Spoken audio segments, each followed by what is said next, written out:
Welcome to Constitutional Law.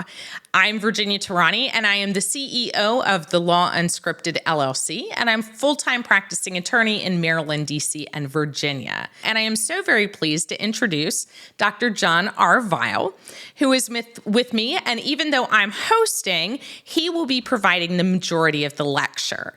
He is at Middle Tennessee State University. He is the dean of the Honors College there. He's been a practicing professor for decades of political science and especially constitutional law.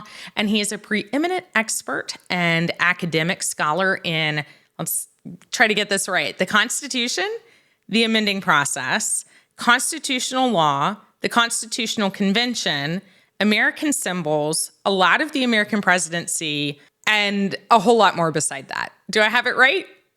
Pretty much. Okay, good. Limits on Congress. And this one hasn't been terribly effective. Writ of habeas corpus. All lawyers know about this. Yeah, and it might be on the bar. This is one that is more of a hot button. At last, right? Right. At last, something useful in the lecture. Okay.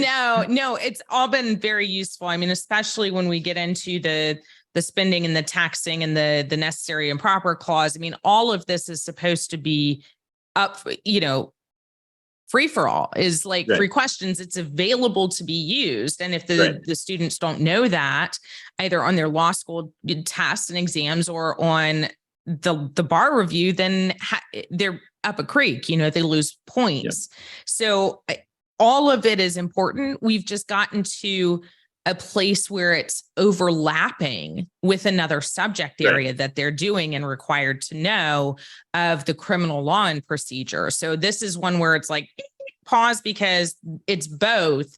And as such, the bar likes to test it just a little bit more because it's an overlapping subject. Right.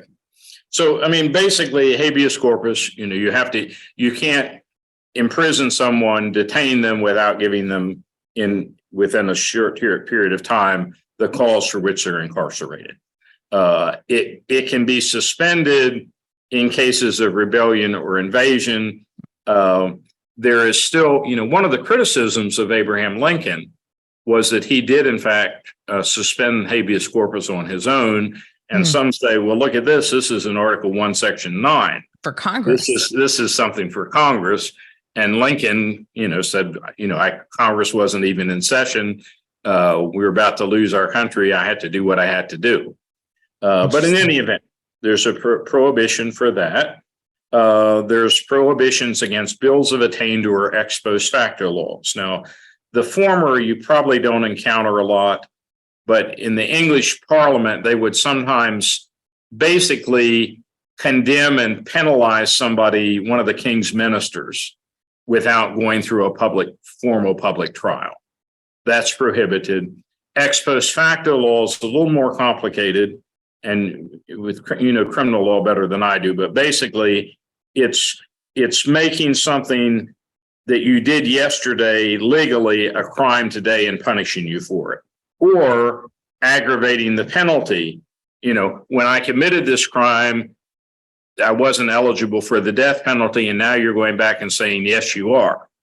Now, by the way, there's a recent case that comes very close to this, except your readers or your listeners will probably know why it doesn't count. But the woman who just successfully sued Donald Trump. Oh, Jean Carroll. Right. She acted under a law that New York adopted for a single year for victims of sexual harassment to come back and sue. That's right. But she wasn't eligible under the normal law. That's right. But then under the new law, she was. Right. Now, I think what's going to save the case is that it's a civil case rather than a criminal case. Right. But if Trump's attorneys could make the argument that the penalty is in fact so severe as to exceed a reasonable civil penalty and is more like a criminal penalty, it's possible you could use this.